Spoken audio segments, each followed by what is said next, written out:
Hello माय dear student, नमस्कार सगळ्यांना. चला, आपल्या नवीन व्हिडिओ सेक्शनमध्ये आपल्या सर्वांचं स्वागत. आपण शेवटच्या व्हिडिओ सेक्शनमध्ये प्रॉक्सिमल कॉन्व्होल्युटेड ट्यूबुल म्हणजे आपल्या रिनल ट्यूबुलचा प्रथम जो पार्ट होता, the first part of the renal tubule is proximal convoluted tubule. आणि त्या प्रॉक्सिमल कॉन्व्होल्युटेड ट्यूबुलच्या संदर्भातल्या फंक्शनची आपण चर्चा करत होतो की various type of the functions are performed by these part of the tubule. ट्यूबुलचा तो भाग ना एक वेगवेगळे फंक्शन्स करत होता, तर त्यापैकी काही फंक्शन्स हे आज सुद्धा चर्चा होणार आहेत आजच्या व्हिडिओ सेक्शनमध्ये. पहिलं आहे जाऊ आपण त्याच्याकडे, फंक्शन ऑफ द पीसीटी. आता जो पीसीटी पार्ट आहे ना बेटा, तो पीसीटी पार्ट काय करतो, इनक्रीज करतो बेटा the surface area of absorption. बेटा तो इनक्रीज करतो. काय इनक्रीज करतो? Surface area. आला बेटा लक्षामध्ये?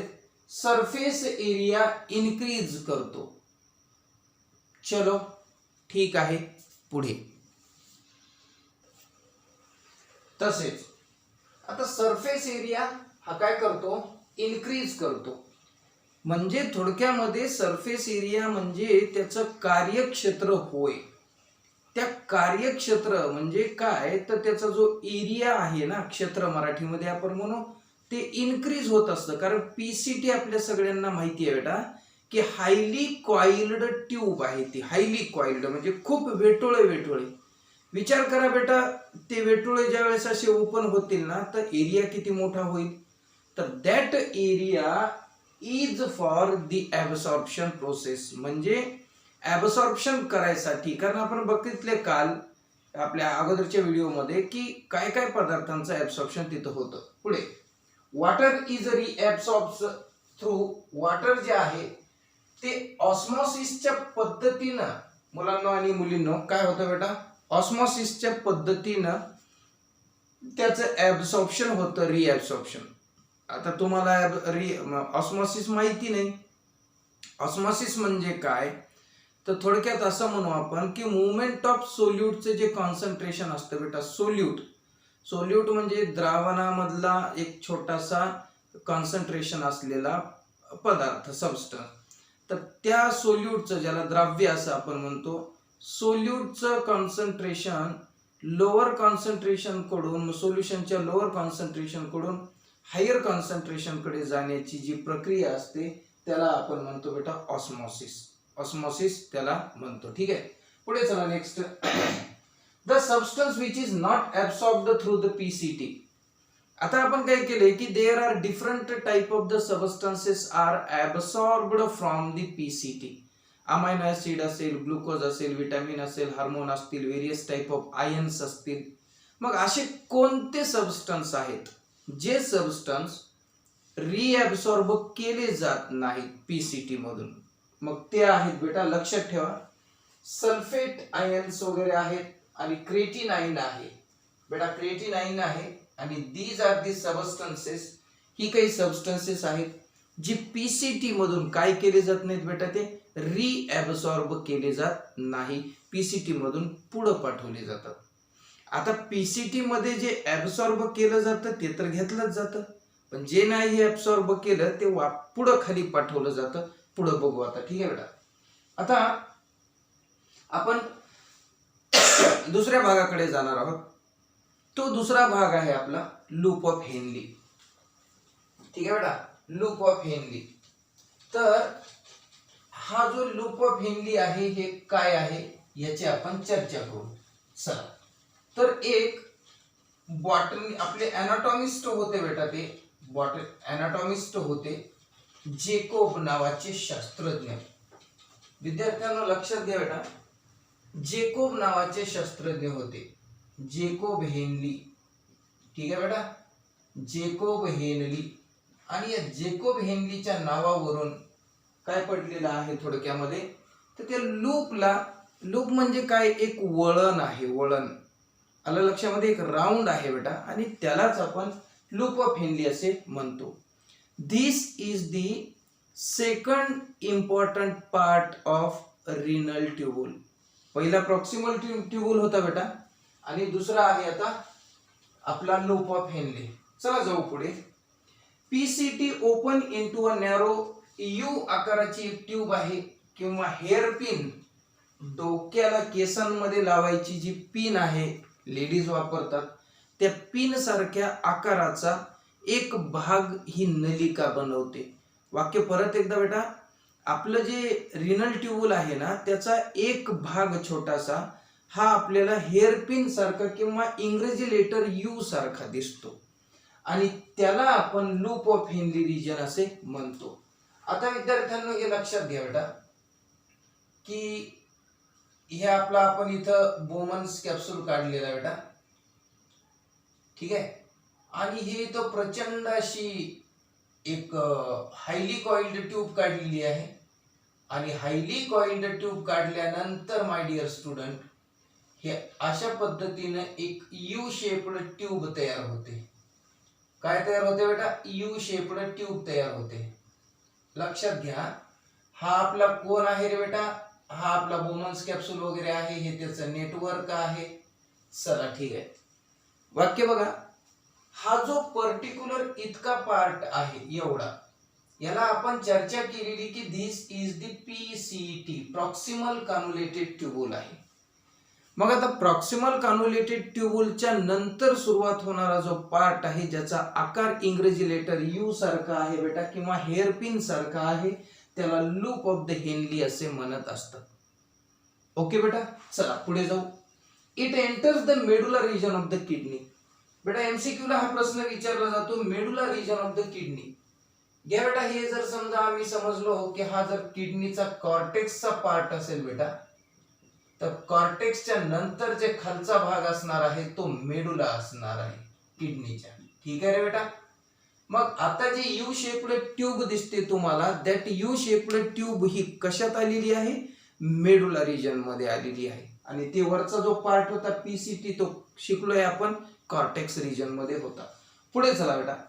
It enters the medulla region of the kidney. किडनीच्या मेडुला रिजन मध्ये येतं. इट टर्न्स, सुरुवातीला याने टर्न केला बेटा इथं, अँड रिटर्न. आता याला म्हणू टर्न. हा जो पार्ट आहे पहिला तो टर्न आहे आणि इकडचा जो पार्ट आहे त्याला रिटर्न म्हणू. रिटर्न फिरला तो. आला बेटा हा टर्न, हा रिटर्न. बघा विचार करा, हे टर्न झालं सुरुवातीला आणि अगेन वर जाताना त्याला रिटर्न म्हणायचं. चला, the it turns and return to the cortex. आणि परत हा भाग वर चाललाय माझ्या मुला मुलींना बेटा, वर चाललाय. याचाच अर्थ तो परत कुणाकडे चाललाय रे? कॉर्टेक्स रिजन कडे चालला आहे. कॉर्टेक्स रिजन कडे, कारण ती ट्यूब फिरते, यू आकार बनवते आणि त्या ट्यूबचा एक पार्ट लगेच पुन्हा वर चाललेला आहे, वर जाणार तो कॉर्टेक्स रिजन मध्ये. पुढे बेटा next, the middle region of the tubule called loop of Henle. आता हे जो मिडल रिजन आहे बेटा, एवढा रिजन, या एवढ्या रिजनला लूप ऑफ हेनली असे म्हणतात. बेटा आता पुन्हा एकदा तुम्हाला सांगायचं मला, लूप हे बघा ह्या आकाराला म्हणत आहोत, ही वळण आहे एक, आणि हेनली हे शास्त्रज्ञाचं नाव आहे. जेकोब हेनले, ज्या शास्त्रज्ञानं ह्या पर्टिक्युलर पार्टला डिस्कवर केलेला आहे, शोधलेला आहे. म्हणून आता आपल्या सायन्स मध्ये आपल्याला माहिती आहे, जे कोणी नियम शोधत असतात त्यांना आपण काय म्हणत असतो बेटा? त्यांचं नाव लावतो. जसं मेंडेल असेल आपल्या इकडं, कोणतेही कुठल्याही विषयातले शास्त्रज्ञ, त्या पद्धतीला. ओके बेटा, आता बघा ही ट्यूब खाली आलेली माय डिअर स्टुडंट, परत ती वर चालली, turn and return into the cortex. Turn करून आली ती मेडुला मध्ये, रिटर्न करून गेली ती कॉर्टेक्स मध्ये. लक्ष ठेवा, छान. ओके चलो. It is surrounded by the peritubular, it is surrounded by the capillaries called as a vasa recta. अतिशय महत्वाचा आहे बेटा, अतिशय. व्हॅसा रेक्टा काय आहे? तर बेटा मी इथे छान अशी आकृती पाठवतो आता. हे बघा बेटा, ही जी इफरंट आर्टेरियोल होती, याचा अभ्यास आपण केलेला बेटा. याचं नाव आहे इफरंट आर्टेरियोल. Efferent arteriole. मान्य आहे बेटा, अगोदरच्या व्हिडिओच्या सेक्शन मध्ये आहे, आपण बघू शकता. आता हे जे इफरंट आर्टेरिओल्स आहेत ते असेच फिरून येतात बेटा, हे असेच फिरून येतात आणि फिरून येऊन हे बघा हे असं नेटवर्क तयार करतात. कुणी नेटवर्क तयार केलं बेटा? इफरंट आर्टेरिओलने. This efferent arteriole which can carry away blood from the glomerulus. Glomerulus मधून रक्त बाहेर आणणारी एक व्हेसल्स आहे जिचं नाव आहे इफरंट आर्टेरिओल. दिस इफरंट आर्टेरिओल काय तयार करते? नेटवर्क तयार करते. Divided into a smaller vessel. ती बाहेर आल्यावर ती छोट्या छोट्या व्हेसल्स मध्ये डिवाइड होते बेटा, आणि छोट्या छोट्या व्हेसल्स मध्ये डिवाइड होऊन छोट्या छोट्या वाहिन्यांमध्ये डिवाइड होऊन परत एक जाळं तयार करते, आणि ते जाळं तयार करते ह्या यू शेपच्या ट्यूबच्या अवतीभोवती. वाक्य लक्षात येते बेटा की efferent आर्टेरिओल produces the network of the small blood vessels around the U shaped tube. त्या यू शेप्ड ट्यूबच्या अवतीभोवती तिनं जाळं तयार केले, आणि त्याच जाळं जे आहे ना बेटा त्याला व्हॅसा रेक्टा असे म्हणतात. ठीक आहे ना. मग आता व्हॅसा रेक्टाची तुम्ही डेफिनेशन काय सांगणार? दी नेटवर्क ऑफ कॅपिलरी. आता हे इथं कुठे लिहिलं नाही, मी ज्यावेळेस प्रश्न देईल तुम्हाला सोडवायला, आता त्या प्रश्नाचा क्रमांक मुलं मुली टाकतील आणि म्हणतील की सर या क्रमांकाचा प्रश्न आम्हाला कळत नाही, तर मी आता सांगायलो पण ती लिहून घेत नाही तुम्ही. तर ठीक आहे बेटा, हे इथे लिहितो मी थोडक्यामध्ये. Network produced by efferent arteriole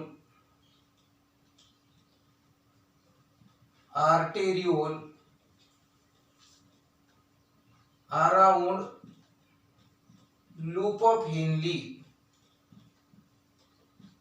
called vasa recta. येते माय, मी काय म्हणलो आता नक्की कळलं ना? नक्की. ओके, पुढे चला. त्यानंतर इट हॅज अ 2 लिम्स. बेटा ह्याच्याकडे 2 लिम्स आहेत, एक आहे असेंडिंग लिम आणि एक आहे डिसेंडिंग लिम. आता मी ही थोडीशी आकृती रिपेअर करून घेतो, हे जे व्यासा रेक्टा आहे तिथला काढतो. ठीक आहे बेटा. लिम्स 2 आहेत, एक आहे असेंडिंग. असेंडिंग म्हणजे वरच्या दिशेने जाणारा, एक आहे डिसेंडिंग म्हणजे खालच्या दिशेने येणारा. असेंडिंग आणि डिसेंडिंग विद्यार्थ्यांना कन्फ्यूज होईल, सांगायला लागलो. असेंडिंग याने चढता, डिसेंडिंग याने उतरता. मग हा उतरता आणि हा चढता. म्हणजे आमच्या लूप ऑफ हेनलेला पार्ट किती आहेत? 2 आहेत. एक आहे उतरता पार्ट, तो कुठे उतरत आहे? मेडुलामध्ये आत चाललाय तो. आणि दुसरा कोणता आहे? तो रिटर्न करून कॉर्टेक्स मध्ये येतो, त्याला आपण म्हणतो असेंडिंग रिजन. आता याला नाव देऊ बेटा इथं असेंडिंग रिजन, आणि ह्याला नाव देऊ बेटा इकडं कुठंतरी डिसेंडिंग रिजन. आणि लिम म्हणजे काय? लिम म्हणजे पार्ट किंवा अवयव. लिम म्हणजे पार्ट किंवा अवयव. चला आता पहिल्या भागाचं बघू, चर्चा करू. हा जो पहिला भाग आहे, इट इज थिक वॉल्ड. बेटा याची जी भित्तिका आहे मुलांना आणि मुलींनो, ही जी भित्तिका किंवा ह्याची जी जाडी आहे ती थोडीशी कशी थिक वॉल्ड आहे. मुला मुलींना थोडस लक्षात घ्या बेटा, हे थिक वॉल्ड आहे. आलं लक्षामध्ये? म्हणजे असेंडिंग लिम हा थिक वॉल्ड आहे. Okay. Number 2, impermeable to water. म्हणजे या भागामधून ना water could not get enter inside और आउटसाइड. म्हणजे ह्या ट्यूब मधून पाणी बाहेर पण येणार नाही आणि बाहेरचं पाणी आत पण येणार नाही. याला म्हणतात इम्परमिएबल. इम्परमिएबलला मराठीमध्ये आपण म्हणू शकतो अभेद्य. अभेद्य. Water molecule can not get enter inside the tube and from the tube water molecule can not came out. बाहेर पण येऊ शकत नाही, मध्ये पण नाही. Impermeable to the water. It is lined by the simple cuboidal epithelium cell. आता हा मात्र नीट साठी सीईटी साठी अत्यंत महत्वाचा प्रश्न कसा लक्षात ठेवायचा बघा. ओके बेटा, चलो. सिंपल क्युबॉइडल इपिथेलियम, क्यूब सारख्या आकाराच्या सेल्स आहेत. इथं जे आहेत ना, इथं सेल्स आहे बघा, ह्या लाइनिंग मध्ये, या लाइनिंग मध्ये ज्या सेल्स असतील त्या सेल्स म्हणजे कोणत्या सेल समजायच्या, तर त्या सेल आहेत बेटा सिंपल क्युबॉइडल. पुढे आता येऊ इकडे डिसेंडिंग. जे असेंडिंगचे मुद्दे आहेत ना त्याच्या विरुद्ध डिसेंडिंगचे. उदाहरणामध्ये डिसेंडिंग लिंब हा थिन वॉल्ड आहे बेटा. बघा त्याची भित्ती काय आहे, ती जाड दिसत नाही तुम्हाला, म्हणजे वाल त्याचे आहेत ते साधे आहेत, इकडे मात्र तुम्हाला जाड दिसले. Number 2, it is permeable to water, म्हणजे हा इम्परमिएबल होता असेंडिंग, सॉरी आपण थोडेसे डिसेंडिंग, तर असेंडिंग करायचा होता आपल्याला. तर बघा काय आहे ते असेंडिंग वॉल जो आहे, असेंडिंग लिंब आपण बघितला तो थोडीशी, सॉरी माफ करा बेटा, नावामध्ये चुकलंय आपलं.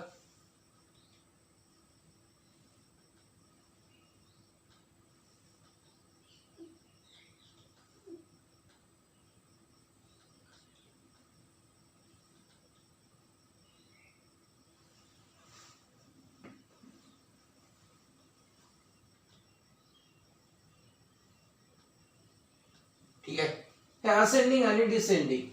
ठीक आहे, चलो बेटा पुढे जाऊ आपण. चलो, तर काय म्हणलं बेटा, आता इथं हे जे थिक वॉल्ड आहे ही थिक वॉल्ड आहे. सॉरी थोडीशी हे झाली बेटा, असेंडिंग आणि डिसेंडिंग मध्ये मीच कन्फ्युज झालो. हे असेंडिंग वॉल आहे, ती थिक वॉल्ड आहे, impermeable to water and simple cuboidal epithelium आहे. आता ही जी डिसेंडिंग आहे जी खाली यायला लागली, डिसेंडिंग ही थिन आहे बेटा, तशीच ती परमिएबल टू वॉटर आहे, म्हणजे वॉटर परमिएबल आहे, म्हणजे आतमध्ये येऊ शकतं आणि आतून बाहेर जाऊ शकतं. ठीक आहे बेटा, पुढे त्यानंतर it is lined by the simple squamous epithelium. बेटा आता सिंपल क्युबॉइडल आणि simple squamous, these are the two important type of the cells which is present in the loop of Henle. तर ते आपल्याला लक्षात ठेवायचं आहे. नक्कीच एमसीक्यू साठी हे आपले जे प्रश्न आहेत ते प्रश्न येणं गरजेचं आहे, आपण लक्षात ठेवा. हा सुद्धा NEET साठी महत्वाचा प्रश्न मला वाटतो. आलं लक्षामध्ये. त्याच्यानंतर हे एक प्रश्न आपण सांगितला होता. आता जायचंय बेटा, पण इथं कन्फ्यूज होऊ नका प्लीज. काही मिनिटापूर्वी मग आम्ही थोडा कन्फ्यूज झालो आणि कन्फ्यूज होऊन डिसेंडिंग जो आहे तो डिसेंडिंग थिन वॉल्ड आहे, त्याच्या ज्या भित्तिका आहेत ना बेटा, ह्या भित्तिका साध्या आहेत आणि ह्या ज्या भित्तिका आहेत काय बघा यांच्या जाड आहेत बेटा ते.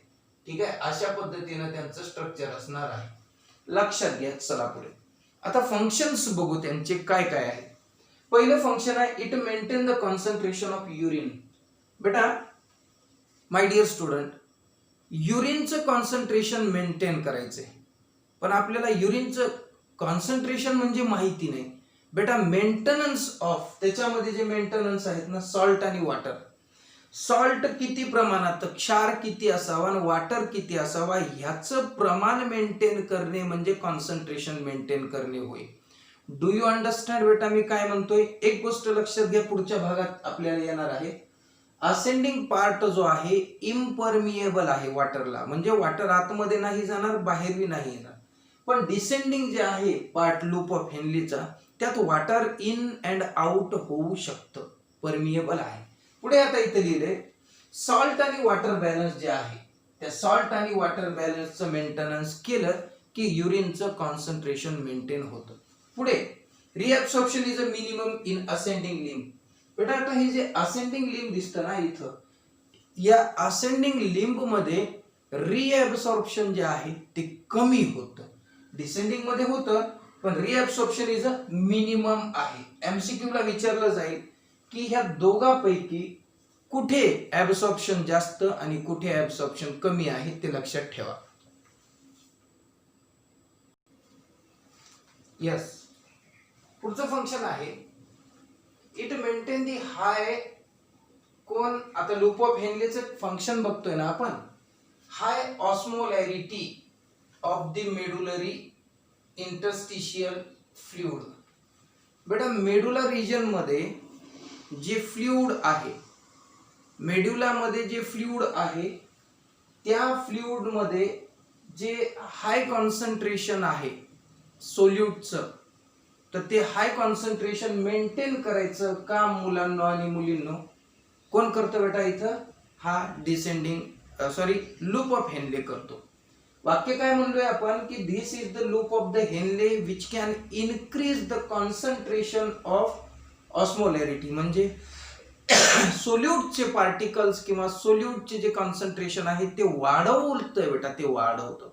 आणि नंबर 2, ते ठिकाण सांगा जिथं सोल्यूटचं जे काही कॉन्सन्ट्रेशन आहे ते वाढतं. मेडुलामध्ये असलेल्या टिश्यू मध्ये असलेलं जे फ्लुइड आहे त्याला इंटरस्टिशियल फ्लुइड म्हणतात, ते वाढतं. Number next, descending loop of Henle. मी इथं शॉर्ट मध्ये लिहिले my dear friends. Descending loop of Henle is impermeable to electrolyte. आता हा जो आहे इथला नीट लक्षात घ्या प्लीज कृपा, कारण याच्यावर पुढं फार डिपेंड आहे. या व्हिडिओकडे तुम्ही प्रॉपर अटेन्शन पेड केलात की पुढचे व्हिडिओ, पुढचं सेक्शन ऑफ द चॅप्टर फार सोपा जाईल बेटा. इथून हे जे वॉटर जे आहे ते वॉटर काय करते, जनरली आपण सांगितले की परमिएबल आहे असं आपण बोललोय अगोदर. पण descending loop of Henle is impermeable to electrolyte. म्हणजे इलेक्ट्रोलाइट याने जे आयन्स आहेत ना बेटा, त्या आयनांचं एंट्री अँड एक्झिट, म्हणजे ion descending loop of Henle मध्ये ना येतात ना आतून बाहेर जातात. कोण? आयन. मग ती आयन बाहेर नसतील जात, याच्यामध्ये जे फिल्ट्रेट आहे, आता इथून आलेलं, इथून फिल्ट्रेट पीसीटी मध्ये आलं, पीसीटी मधून फिल्ट्रेट आता या भागामध्ये आलं. मग त्याच्यामध्ये असलेले आयन्स जे आहेत ना, the concentration of the ion remain constant राहतं. ते इथं आहे बेटा, ठीक आहे. चला मग काय होतं, पुढे लिहिले, मग इम्परमिएबल लिहिलेलं आहे इलेक्ट्रोलाइटला. एमसीक्यू ला विचारलं जातं बघा, लक्ष चांगलं द्या, ठीक आहे. पुढे, this concentrate the filtrate at it moves down. आता ते जे फिल्ट्रेट आहे ना बेटा, ते फिल्ट्रेट कॉन्सन्ट्रेट होत राहतं. म्हणजे कॉन्सन्ट्रेट होत राहणे म्हणजे काय होणे नेमके, तर त्याच्यामध्ये आयनांचं कॉन्सन्ट्रेशन वाढत जातं. कारण आयनांना इथं बाहेर पडायला रस्ता नाही, म्हणून ते मध्येच साचतात. त्या फिल्ट्रेट मध्ये आयनांचं कॉन्सन्ट्रेशन वाढतं.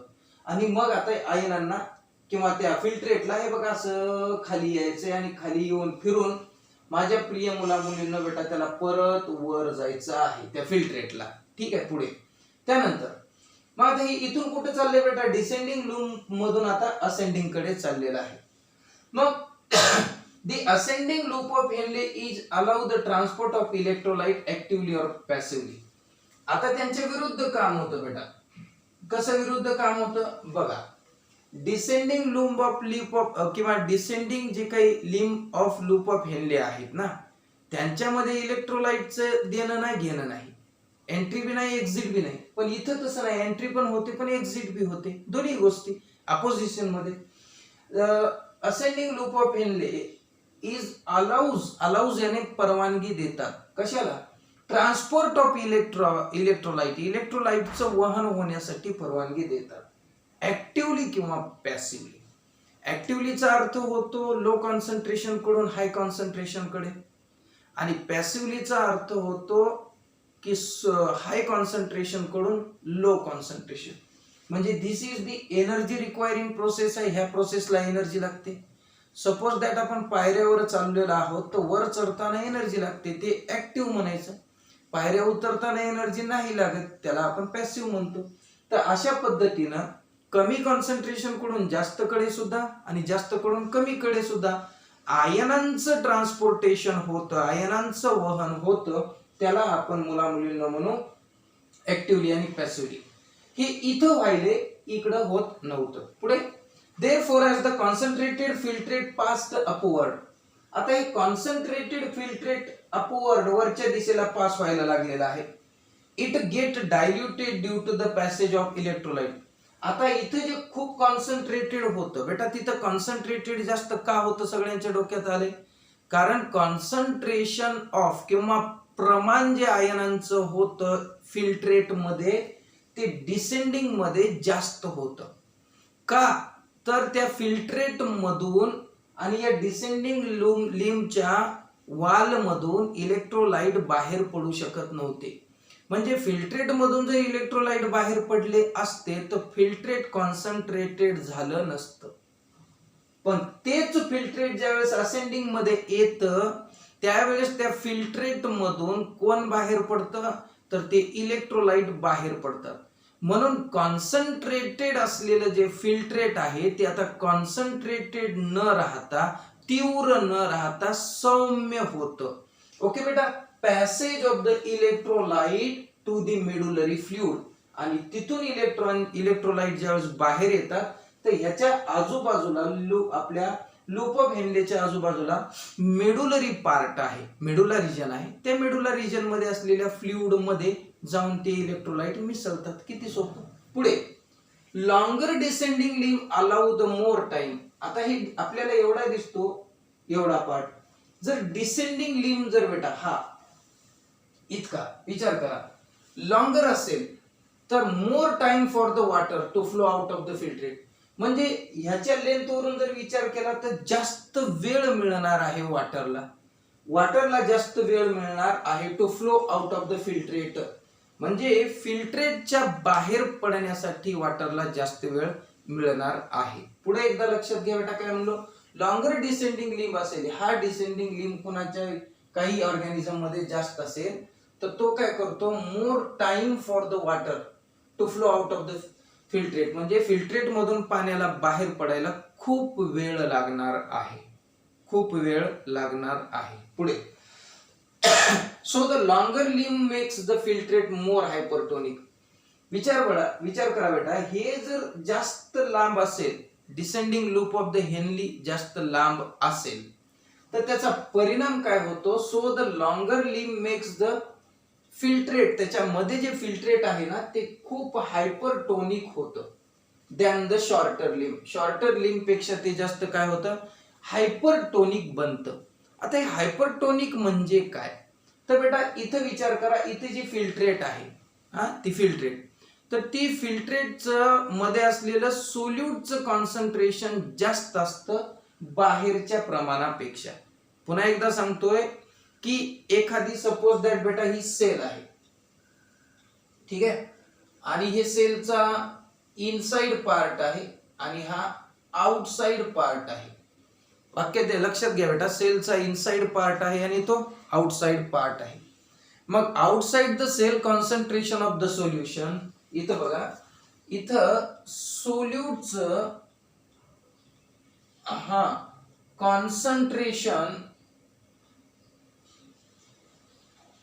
कॉन्सन्ट्रेशन हे जास्त असणार आहे आउटसाइडला.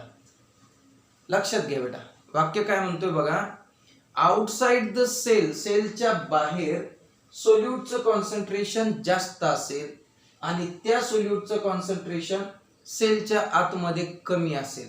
आलं लक्षामध्ये.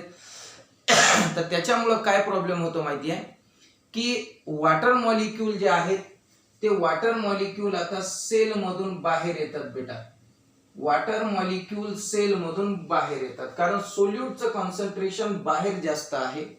म्हणून वॉटर जे सेलच्या मधून बाहेर येतं त्यामुळे ती सेल ही अशी श्रिंक होते बेटा, अशी श्रिंक व्हायला सुरुवात होते. आलं लक्षामध्ये. तर ह्याला म्हणतात हायपरटोनिक युरिन. आलं लक्षामध्ये. तसं मग इथे बी हायपरटोनिक युरिन सारखाच प्रकार घडतो. ठीक आहे बेटा. पुढे LO म्हणजे loop of Henle is absent or shorter in other vertebrates like reptile. Reptile मध्ये लूप ऑफ हेनले आपल्याला शॉर्टर पण दिसतात आणि काही काही ह्याच्यामध्ये अब्सेंट पण दिसतात. लक्षात घ्या. MCQ ला मात्र हा सुद्धा प्रश्न NEET ला विचारण्याचे चान्सेस असतात. आलं लक्षामध्ये. हायपरटोनिक युरिनच्या संदर्भामध्ये सुद्धा आपण NEET कडे फोकस करा. काय म्हणते काय ते. आलं लक्षामध्ये.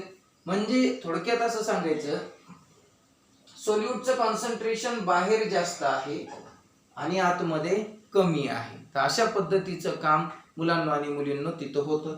आणि they can not secrete hyperosmotic urine. म्हणजे असे जे ऑर्गॅनिझम आहेत रेप्टाइल्स हायपरऑस्मोटिक युरिनला सिक्रेट करत नाहीत. आणि हायपरऑस्मोटिक युरिन म्हणजे काय, urine that has a more ion in it, अशी युरिन जिच्यामध्ये आयन जास्त आहे. इथे लिहितो the urine that has more iron, ज्या युरिन मध्ये आयनांची संख्या खूप आहे तर इट इज मोर कॉन्सन्ट्रेटेड, आणि आयनांची संख्या कमी असेल तर कमी concentrated. The urine that has a more ion than the blood plasma,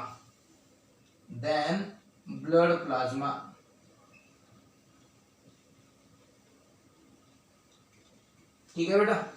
तर आय होप हा सुद्धा पार्ट आपल्या सगळ्यांना कळाला असेल चांगल्या पद्धतीनं. नक्कीच तुमच्या जे काही अडचणी आहेत त्या सोडवण्याच्या उद्देशानं मला व्हॉट्सअपशी कनेक्ट राहा. तोपर्यंत आपल्या सर्वांना नमस्कार.